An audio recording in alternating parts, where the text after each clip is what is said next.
My name is Ryson Romero, Student Government President. My name is Sienna Iki, Student Government Vice President. My name is Kili Tamayase, and I am the Student Government Secretary. Welcome to Highlands Intermediate School, home of the Coats. This is how we lead like Duke at Highlands Intermediate.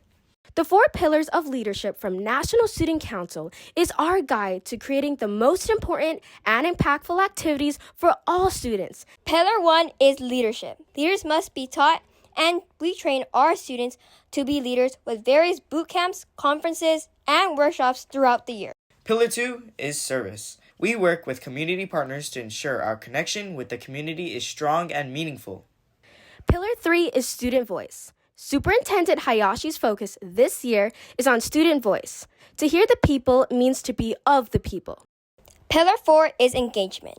We gamify student activities by awarding spirit points and prizes for every activity.